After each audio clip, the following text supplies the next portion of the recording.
E foram nesses momentos ali com ela que eu comecei a dar os primeiros passos, a explorar o mundo da arte. Mas hoje em dia, assim, eu vejo como... Eu acho que requer coragem e realmente uma curiosidade e uma paixão no caso dela, pela arte, pela atividade, né, grande, de se aprofundar dessa maneira, né? De buscar o novo, buscar o que é relevante, a vanguarda, mesmo que não seja entendido, né? Eu vou falar dos meus trabalhos mais atuais, que são os trabalhos contemporâneos, que eu já venho estudando há 6 anos. Então eu queria mostrar primeiro como começou essa ideia de trabalhar com célula, usando a própria célula, o ovo. Eu queria trabalhar com ovos, e porque eu tinha uma criação de avestruz. E como eu acho isso uma coisa maravilhosa, ele em si já contém tudo aqui dentro, a vida mesmo, eu imaginei de fazer um trabalho diferente, que eu não queria ovos pintados. Eu queria apresentar alguma coisa que tivesse um significado maior. E aí comecei a pesquisar, a estudar, e cheguei à conclusão que eu deveria começar pelo princípio da vida mesmo. Fiz um trabalho chamado ovulação, que ele é feito de ovos, já foi exposto no Rio esse trabalho, no Cedim. Eu usei ovos de galinha, uma textura, para dar ideia como fica uma ovulação por dentro da mulher. É uma ideia artística, porque não é uma ideia científica, exatamente. Depois, então, eu fiz o espermatozoide.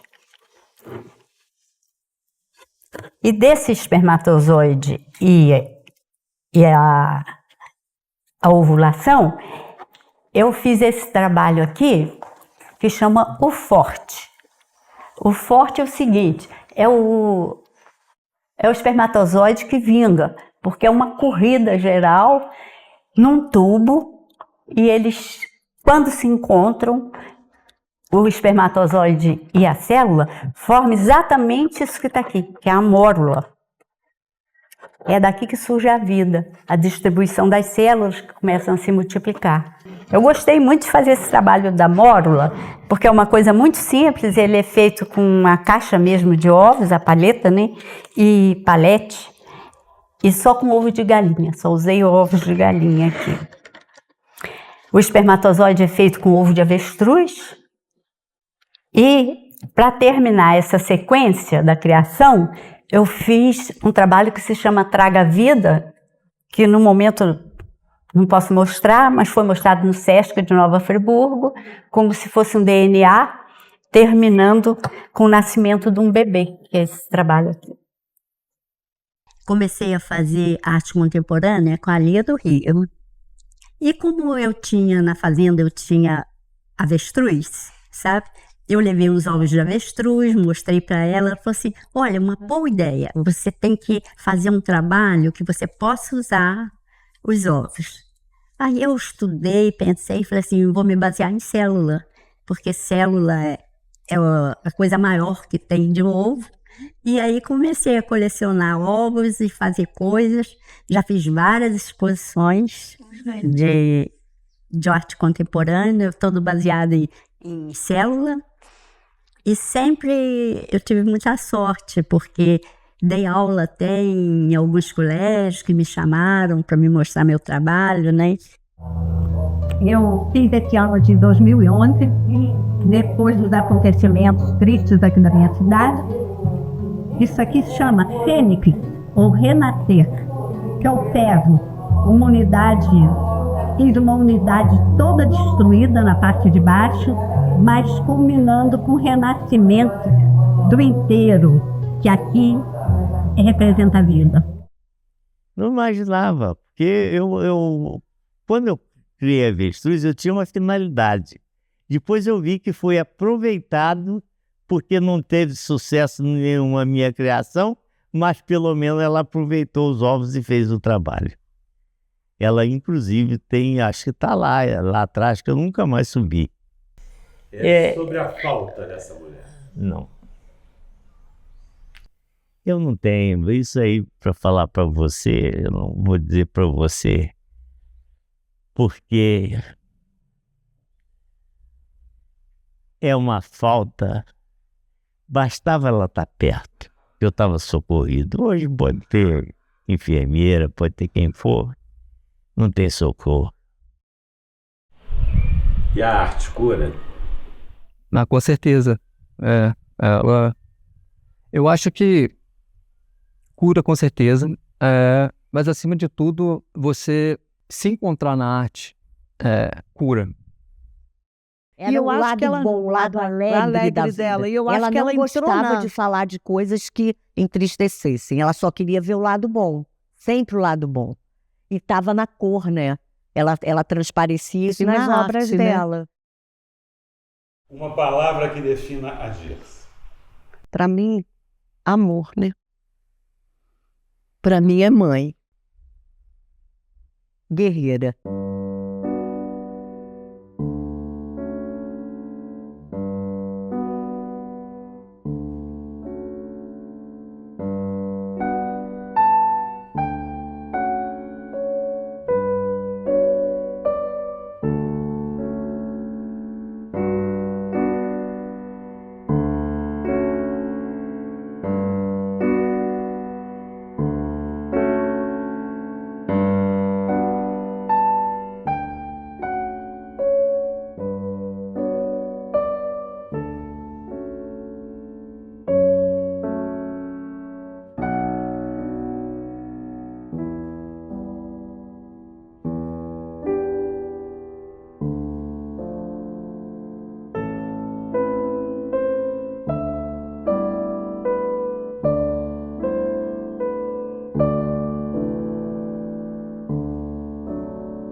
Quadros também são de pintura acrílica, são criações da minha cabeça, eu imagino, e dessa vez eu quis fazer um trabalho todo baseado em vasos. Foi o tema da minha exposição no Centro de Arte. Eu expus vasos de porcelana, e vasos pintados e vasos de guerra, que são os navios. Aqui os que estão expostos, a maioria deles também tem vasos.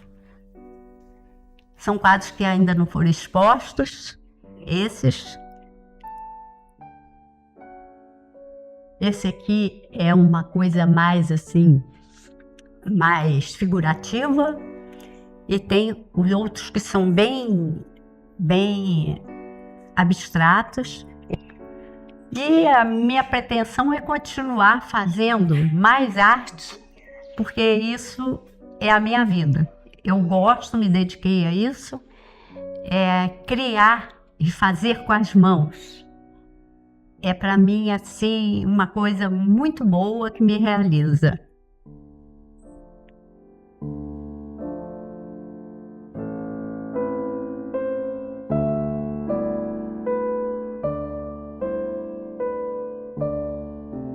Ganho tantas graças que eu só tenho a agradecer.